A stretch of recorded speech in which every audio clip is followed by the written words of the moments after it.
Video से पहले channel को सब्सक्राइब ज़रूर करें, नोटिफिकेशंस के लिए बेल आइकन दबाएं और वीडियो के बाद लाइक, कमेंट और शेयर करना ना भूलें। तो friends, welcome to stock market today and tomorrow. आज है 5 मई और अगर आज मार्केट की ट्रेड की बात करें तो मार्केट हम देख सकते हैं कि लाल निशान में बंद हुआ है। 9200 के लेवल पे क्लोजिंग दी है, लेकिन जब मार्केट खुला था तो मार्केट की ओपनिंग हुई थी 9400 के लेवल्स पे। उसने इमीडिएटली 9450 का हाई भी बनाया और कल की क्लोजिंग जो थी वो 9290 के आसपास थी, मतलब 9300 के आसपास थी। और मार्केट ने आज लो बनाया 9190 रुपये का। तो जब मार्केट आज ओपन हुआ, मार्केट ने ओपन होने के बाद तुरंत एक हाई बनाया 9450 का, लेकिन उस हाई को वो और कंटिन्यू या और ऊपर नहीं ले जा सका और ऊपर के लेवल से कंटिन्यूस सेलिंग प्रेशर आ रहा था, जिससे जब हम चार्ट की स्टडी करेंगे तो हम ये देखेंगे कि मार्केट कंटिन्यूसली नेगेटिव बायस में ही ट्रेड हो रहा था, जिससे ये बिल्कुल जाहिर था कि मार्केट जो है वो गिरावट और दिखाएगा। और मार्केट लास्ट में क्लोज हुआ 9205 के लेवल्स पे। और अगर हम ब्रॉड मार्केट इंडाइसेस अगर देखें, जिससे हमें ये समझ में आया कि जो सेलिंग है वो पूरे के पूरे बाज़ार में ही देखने को मिली है। तो आप देख सकते हैं कि जितने भी इंडाइसेस हैं ये सारे के सारे लाल निशान में हैं। इसका मतलब है कि मार्केट में हर स्टॉक्स में सेलिंग आई है। हर तरह के लार्ज कैप हो, चाहे मिड कैप हो, चाहे स्मॉल कैप हो, हर तरह के स्टॉक्स में सेलिंग आई है। और इसके साथ साथ जब हम सेक्टोरल स्टडी करेंगे तो हमें ये समझ में आएगा कि ये जो सेलिंग है ये किन सेक्टर्स या किस जगह से आई है। तो अगर हम यहाँ पे देखें तो आप ये देख सकते हैं सेक्टर वाइज भी अगर हम देखें तो banking, auto, financials, FMCG, IT, media, metal, pharma, PSU banks, private banks, realty, इन सब में नेगेटिव बायस है और नेगेटिव से सेलिंग हुई है। इसका मतलब ये मार्केट जो है वो पूरा का पूरा नेगेटिव में ही ट्रेड हुआ है और कहीं पे भी कोई भी तरह की अपॉर्चुनिटीज़ जो है लॉन्ग करने की हमें नहीं देखने को मिली। तो चलिए अगर हम निफ्टी के ट्रेंड की बात करें तो आपके सामने निफ्टी का चार्ट रखा हुआ है। ये पूरा इंट्राडे चार्ट है और इसमें आप देख सकते हैं कि मार्केट यहाँ पे कल क्लोज हुआ था और इसने यहाँ से गैप अप ओपनिंग दी। गैप अप ओपनिंग देने के बाद में यहाँ पे 9450 का हाई बनाया इमीडिएट। और उसके बाद अगर आप देखें तो ये कंटिन्यूसली मार्केट जो है ये पूरा मार्केट नेगेटिव में ही ट्रेड कर रहा था। मार्केट ने बहुत बार रिबाउंड लेने की कोशिश की बट वो उसमें सक्सेसफुल नहीं हो पाया। आप अगर यहाँ देखें तो ये कंटिन्यूसली फॉलिंग ट्रेंड ही था इसका। इसमें बीच में एक बार ज़रूर कोशिश की अप ट्रेंड दिखाने की या चैनल ब्रेकआउट करने की या ट्रेंड ब्रेकआउट करने की, बट वो उसमें भी सक्सेसफुल नहीं हुआ। और यहाँ पे रेजिस्टेंस होने के कारण 9400 के आसपास का जो रेजिस्टेंस है, इसके होने के कारण मार्केट में यहाँ पे फिर से शार्प फॉल देखने को मिला और मार्केट 9200 के लेवल पे क्लोज हुआ। मार्केट ने जो लो है वो बनाया 9190 का और उसके बाद में वापस रिबाउंड होके 9205 के आसपास उसने क्लोजिंग दी। तो आप देख सकते हैं कंटिन्यूसली अगर हम मार्केट को वॉच करें या उसके कैंडलस्टिक्स को वॉच करें तो हम समझ सकते हैं कि मार्केट आज पूरा दिन ही शॉर्ट था। जब से मार्केट ओपन हुआ था तब से ही शॉर्ट था। तो अगर जिसने भी लॉन्ग किया है उसने ज़रूर कहीं ना कहीं पैसे गंवाए होंगे। आज बिल्कुल भी हम देखें तो कहीं पे भी लॉन्ग करने का मार्केट नहीं था। आज अगर आप ज़्यादातर चार्ट्स अगर स्टडी करें तो सबका ओपन एंड हाई सेम था। जब से मार्केट खुला तब से ही सेलिंग चल रही थी। तो चलिए एक बार ओपन इंटरेस्ट की तरफ नज़र डाल लेते हैं। तो आपके सामने 8500 से लेकर 10,000 तक का ओपन इंटरेस्ट, या हम कह सकते हैं कि जो लेवल्स हैं उसमें जो ओपन इंटरेस्ट आज जो चेंज हुआ है वो रखा हुआ है। तो हमारी जो क्लोजिंग है वो थी 9200 पे। तो अगर हम 9200 की स्ट्राइक पे देखें तो लगभग कॉल राइटिंग ज़्यादा देखने को मिल रही है in comparison to put writing.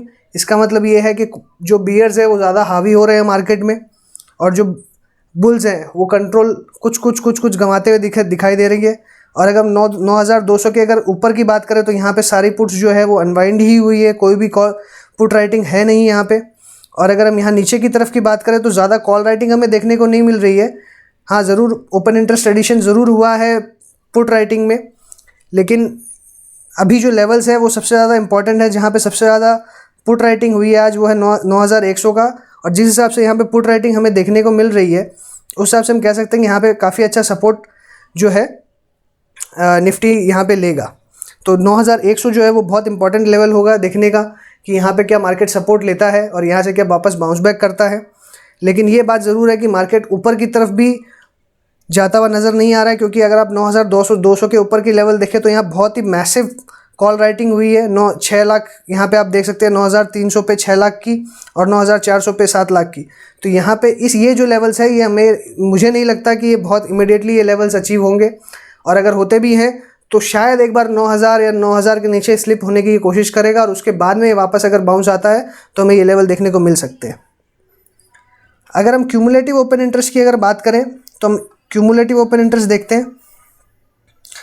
Cumulative open interest से हमें ये समझ में आ रहा है कि जो ओवरऑल जो सिनेरियो है, हमने अभी बात की थी सिर्फ चेंज की, कहाँ पे आज हुई है। जैसे कल हमने जो डिस्कस किया था चेंज के बारे में, जो कल चेंज हुआ था, तो हमने ये देखा था कि 9,100 से लेकर 9,300 के बीच में पुट राइटिंग जो बिल्कुल भी नहीं हुई थी। इससे क्लियरली इंडिकेशन था कि अगर मार्केट बढ़ेगा तो जो पुरानी जो पुट राइटिंग है वो अनवाइंड ज़रूर होगी। और सिमिलरली हमने देखा कि 9,200 के ऊपर की सारी जो पुट्स है, काफ़ी पुट्स अनवाइंडिंग हुई है। और अगर अभी हम सिचुएशन देखें जो क्यूमुलेटिव ओपन इंटरेस्ट है, तो हम आज हमारा मार्केट क्लोज हुआ है 9,200 पे।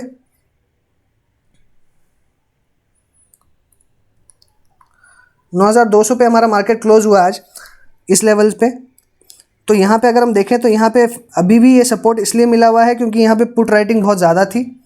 अगर आप क्यूमुलेटिव ओपन इंटरेस्ट देखें तो यहाँ पे पुट राइटिंग ज़्यादा है, और कंटिन्यूसली आप 9,200 के नीचे के लेवल्स पे देखें तो पुट राइटिंग काफ़ी सारी हमें देखने को मिल रही है।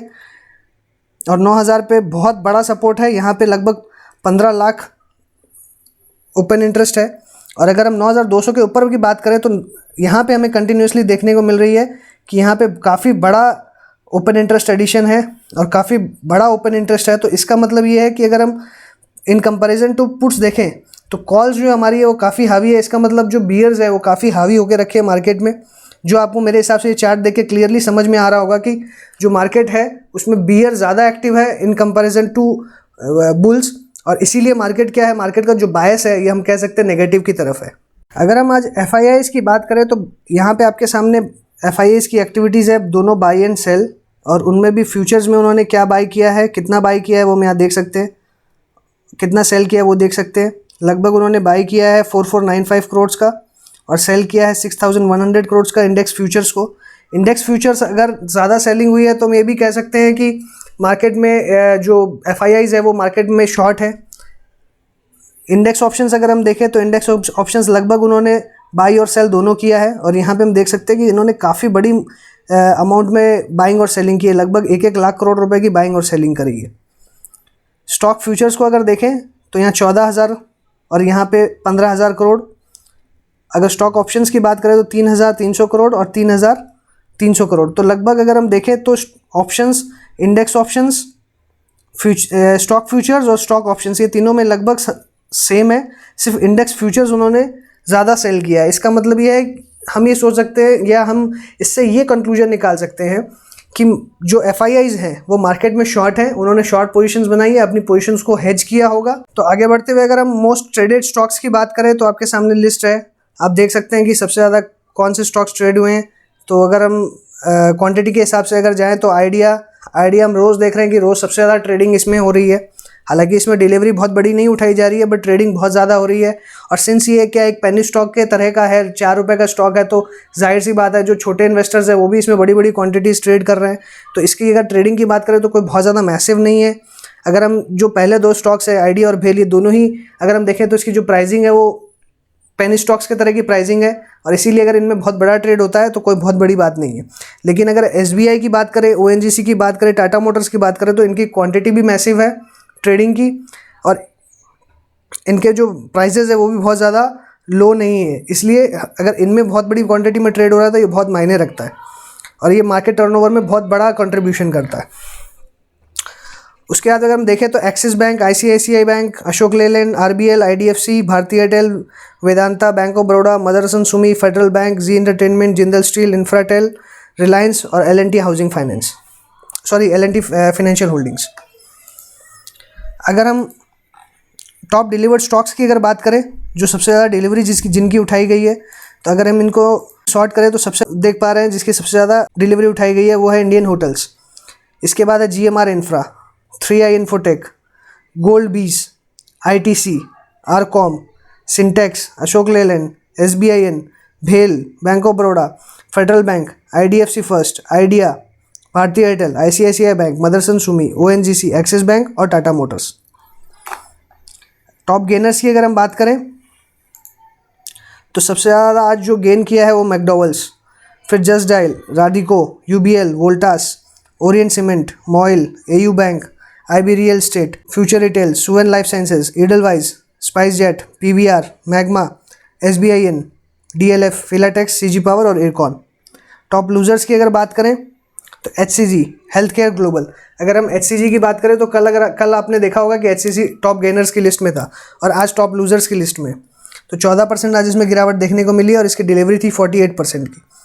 सिमिलरली अगर हम बात करें उसके अंदर Garden Reach Ship Building, Gulf Petro, Coromandel, Deepak Nitrite, Bajaj Electric, Marico, Aarti Industries, FACT, CSC, SBI Life, Naukri, Bharat Forge, Hind Petro, Majesco, M&M, Power Grid, KEC। ये सारे स्टॉक्स में हमें सबसे ज़्यादा तेज़ गिरावट देखने मिली है, या हम कह सकते हैं तेज़ नहीं भी कहें तो कह सकते हैं इनमें काफ़ी गिरावट देखने को मिली है। और इनमें अगर आप इनके डिलीवरी और अगर इनकी आप क्वांटिटी की बात करें तो आप इसमें भी ये भी कुछ इन्फरेंसेस निकाल सकते हैं। तो चलिए अब बल्क डील्स को देख लेते हैं कि कौन सी मेजर डील्स या बहुत क्वांटिटी में जो डील्स हुई है। अगर हम यहाँ देखें तो मेजेस्को, DSP म्यूचुअल फंड ने बेचा है और अमानसा होल्डिंग्स ने ख़रीदा है। समीर गुप्ता ने अपोलो पाइप्स बाई किए हैं। और जस्ट डायल में अगर हम ये देखें तो अगर बाई सेल का मैंने आपसे पहले भी डिस्कस किया था, अगर कभी भी जो कंपनी बाई और जो कंपनी सेल करती है उसके डेटा को हम इरेलीवेंट मानते हैं और उस डेटा को हम इग्नोर करेंगे। तो अब जैसे हम देख सकते हैं जस्ट डायल यहाँ पे बाई किया है इसी कंपनी ने और इसी कंपनी ने यहाँ पे सेल भी किया है, तो हम इस इंफॉर्मेशन को कंसिडर नहीं करेंगे। तो सिमिलरली अगर हम यहाँ देखें तो यहाँ पे भी इन्होंने बाई सेल किया टावर रिसर्च ने और यहाँ पे भी सेल किया है, तो हम इस इन्फॉर्मेशन को भी इग्नोर करेंगे। तो इस तरह की जो भी इन्फॉर्मेशन होगी, कोई भी कंपनी या कोई भी इंसान अगर बाई और सेल करता है सेम डे तो हम उसको इग्नोर करेंगे।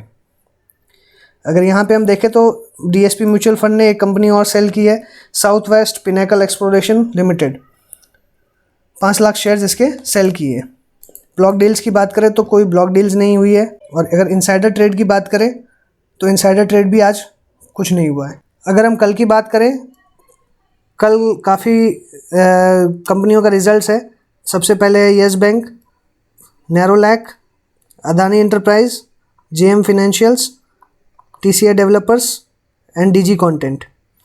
ये 6 कंपनियों का रिज़ल्ट है कल। तो हमें इन पे भी फोकस करना है, इनका रिजल्ट्स किस तरह से रहने वाला है, उसके हिसाब से इनकी प्राइस मूवमेंट्स होगी। तो हमें इस पे भी फोकस करना है हमको कि इनके जिस तरह से रिजल्ट रहेंगे उसी तरीके से ये रिएक्ट करेंगे। आज मैं अपनी बात को यहीं पे वाइंड अप करूंगा। आपको अगर अच्छा लगा तो लाइक करिएगा, कमेंट बॉक्स में कमेंट लिखिए और अपने दोस्तों के साथ शेयर करिए। Thanks for watching the video. Have a nice day.